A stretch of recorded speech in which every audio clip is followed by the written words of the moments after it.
Hey guys, hey, it's Anne Marie, and today we are going to talk about DARVO and how it shows up in American workplaces. If that's of interest to you, please stay tuned. So, hi guys, this is Anne Marie, and this is the AntiHR channel. And on this channel, I talk about HR issues. I talk about it from the perspective of employees, and I try to teach employees how to understand their workplace rights and how to assert those rights if they believe they're being violated. I talk about these subjects from the viewpoint and prism of Black women primarily, because that is what I am, and that is how I've experienced American workplaces until I escaped the plantation with my sanity and my coins almost 4.5 years ago. And so I talk about these issues because I want us and all employees, frankly, to understand all the many ways in which they get screwed in the workplace and what to do about it. And especially if discrimination is an issue in your workplace, how to assert your rights and how to even get your employer to pay you to leave a discriminatory, hostile work environment. So if that's of interest to you, hit that like button, hit the subscribe button, share these videos with a friend, and please comment, but do so constructively. Now, in today's video, I'm going to talk about DARVO. And DARVO is a very specific thing, and I always have to read what it is to remember. But DARVO means deny, attack, and reverse victim and offender. And this is a term and, methodology that I learned about when I was in law school. I took a domestic violence course.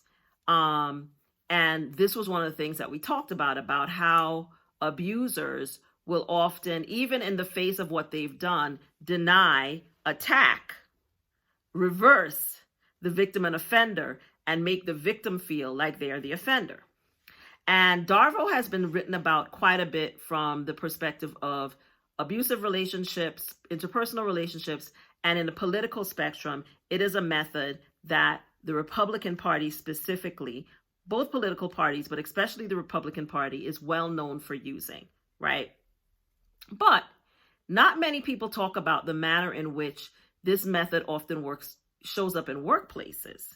And I was reading something a couple months ago, and it was something about how politicians were using this method to basically, you point out something that they're doing, and they turn it around and accuse you of doing the thing, like blatantly lie, accuse you of doing a thing, and then make themselves the victim. And this is something we've seen over and over in political campaigns. We saw this a lot, especially in the last political campaign. I would say that the vice president-elect used this method quite a bit, right? As well as the incoming president-elect. So it's a method that people probably recognize and see a lot, but they don't really have a name for it. And I wanted to talk about it in the context of the workplace because it is a thing that shows up in the workplace. And I believe the incoming regime change that is imminent, I'm actually doing this video on the 19th of January. By the time it airs, there will have been a regime change in the United States government. And so I expect that in workplaces, there's going to be more of this, that when people seek to raise issues of discrimination, raise issues of other workplace wrongdoing, that managers, I don't know how white people have become so well versed in this exercise, in this practice, but they exercise it quite a bit, and they exercise it quite a bit in the workplace.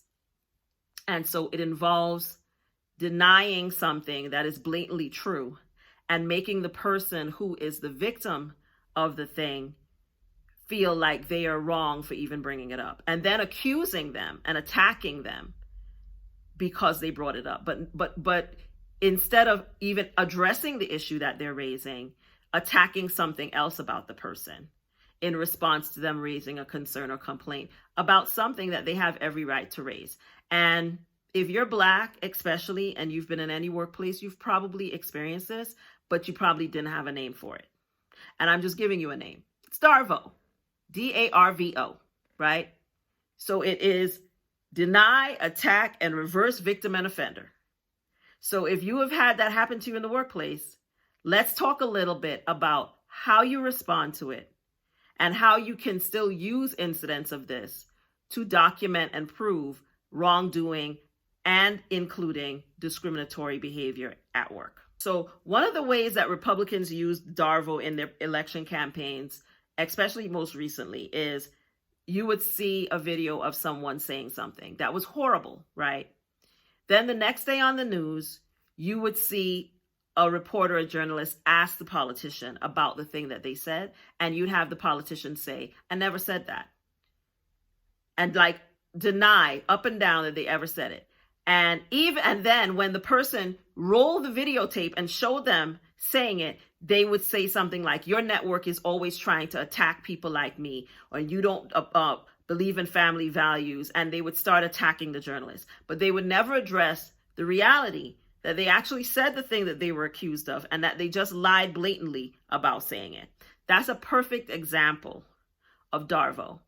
And how it might happen at work is that you might you might be experiencing harassment by a coworker or a colleague, and you believe it's because of race or gender or some other type of bias, right?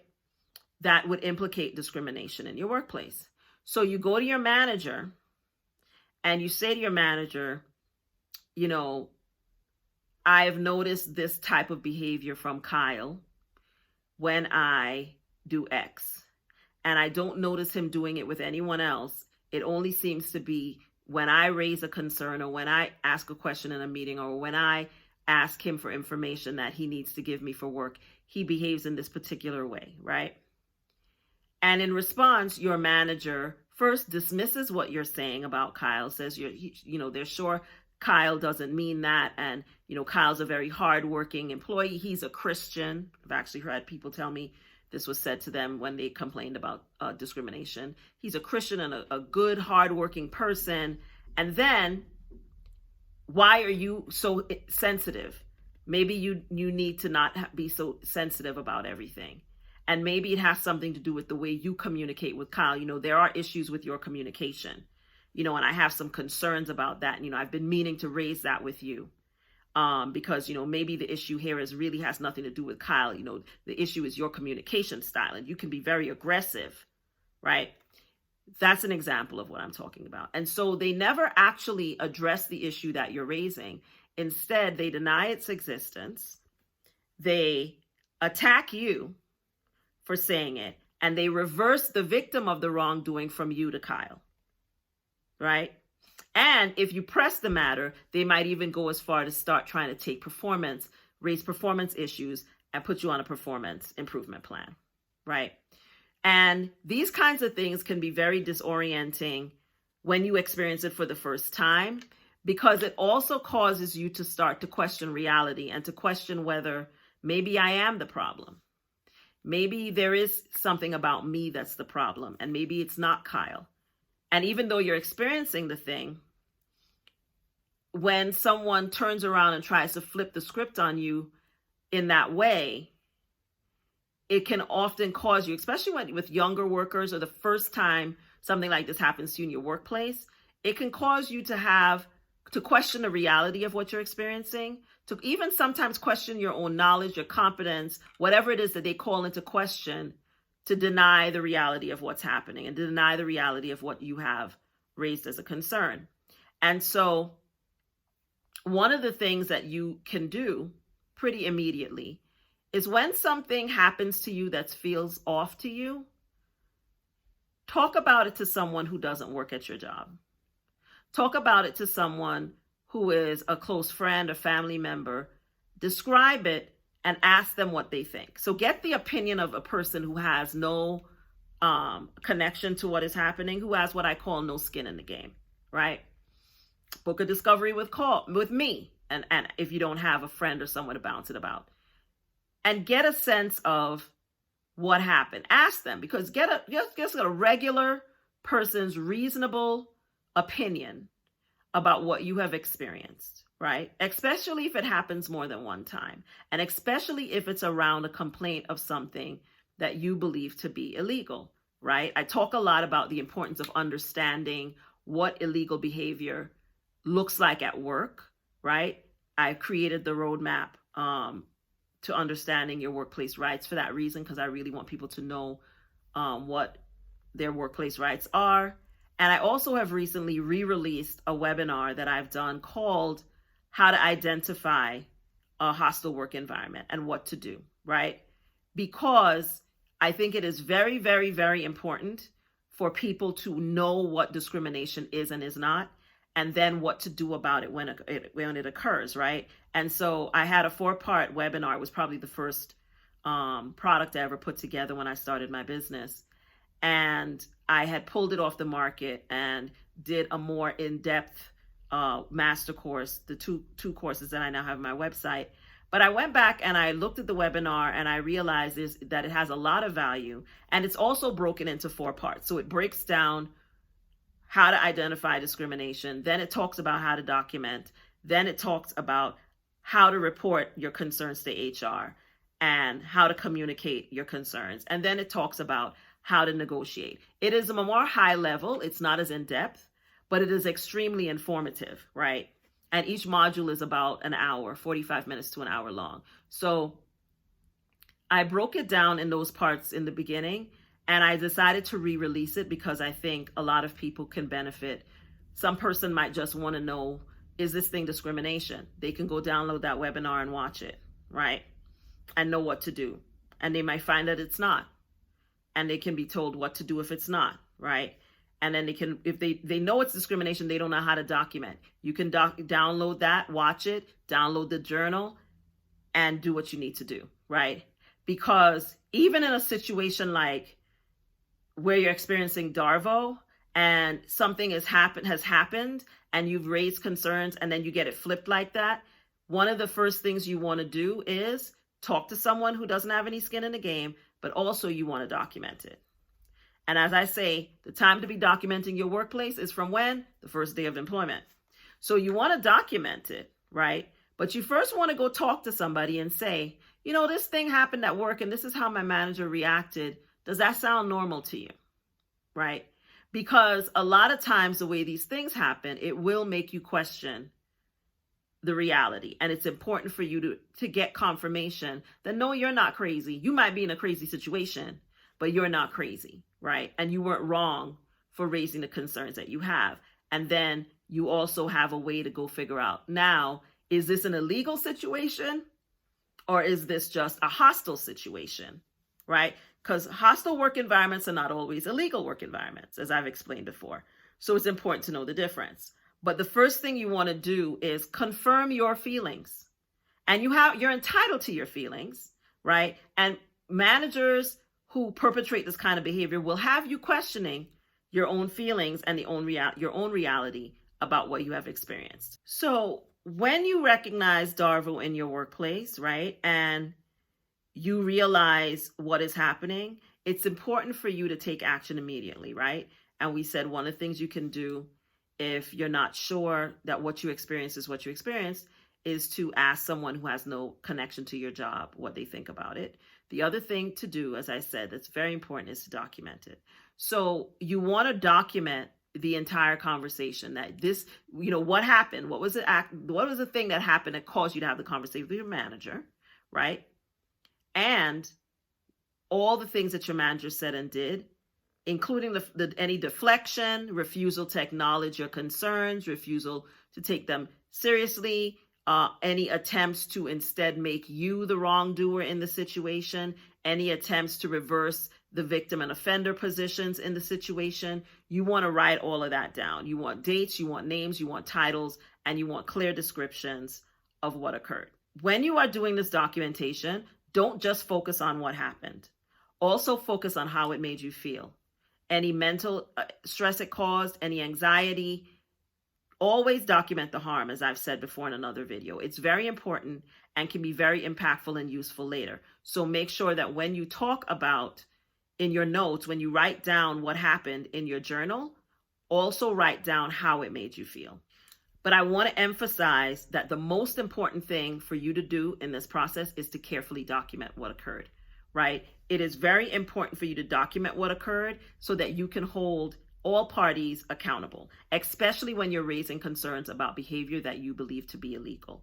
So you want to make sure that you carefully document it, that you write down everything that occurred and that you make sure that you have clarity around the reality that you didn't do anything wrong, and that instead you are undergoing a certain type of gaslighting, because that's what DARVO really involves. And you should write that down as well, right? I feel like I am being gaslit. I feel that this thing happened and what my manager should do is X, and instead they have done this, right? And so it's very important, because the purpose of people using this method is to silence. It's to silence argument. It's to silence opposition, right? Right now, we are going into a regime change that's going to probably involve like gaslighting on a massive scale every other day, right? And so expect to see some of the same tactics happen to you in the workplace, even more so than what may have happened in the past, right? So be prepared for DARVO. You now know what it is. You now know what it looks like. I have written a more in-depth blog post about DARVO and about how to respond to it at work that I would highly recommend that you read. It will be linked to the description of this video, along with links to the webinar that I mentioned and the documentation journal. If you are experiencing this in the workplace, or you feel like you are, but you're not sure, you can also book a discovery call by visiting my website, the AntiHR-HRlady.com, and we can have a conversation about it. But I really wanted to put this on people's radars because I feel that it's a thing that gets described to me a lot on discovery calls, but people don't have a name for it, and I wanted to give you a name for it. Folks talk a lot about gaslighting, but this is a very particular type of gaslighting, and it happens a lot more than people talk about it. So I wanted to just bring it out of the dark and give you a name for it so that you know how to talk about it, right? And I really think it's important that we be prepared for these things, because I think a lot of you that are in American workplaces, as well as elsewhere, but especially in the United States of America, are going to experience a lot of these types of behaviors for at least the next 4 years, or maybe longer, because who knows, right? But at least the next 4 years, right? And so I think it's important to have language to talk about these things, to recognize these things, and to act and demand accountability around these things sooner rather than later. Because as I said, right now, there are laws on the books. There are rights that you have as workers. There are anti-discrimination laws still on the books. I don't know what efforts will be made to overturn them. I don't know how successful any efforts to overturn them will be, but I expect that there will be efforts and that there will be changes. I feel that a lot of, workplaces and managers are going to feel emboldened to be engaged in behavior that is much more blatantly discriminatory than in the past. And so it's important for you to know how to respond to these things, but there's still going to continue to be subtle actions that people do. And this is a type of subtle response, if you don't recognize it, where someone is literally trying to be manipulative with you and to manipulate you and to gaslight you and to make you feel that what you have experienced isn't real. And so I want you to know that if you feel that you are experiencing a hostile, toxic, and or discriminatory work environment, you probably are. Sometimes you're not, but most instances you probably are. Don't let anybody try this method on you, where they try to gaslight you and engage in this kind of deflection, right? And this denial and attacking and reversing the victim and the offender when you're trying to raise issues of wrongdoing at work, especially discriminatory behavior or, FMLA violations or reasonable accommodation violations and these kinds of things. Stand your ground, document, and demand accountability. I hope this video is helpful. Let me know in the comments if this is something that you've experienced in your workplace and how you dealt with it. And of course, always remember, HR is not your enemy, but they're definitely not your friend, but I am. I'll see you in the next video. Bye.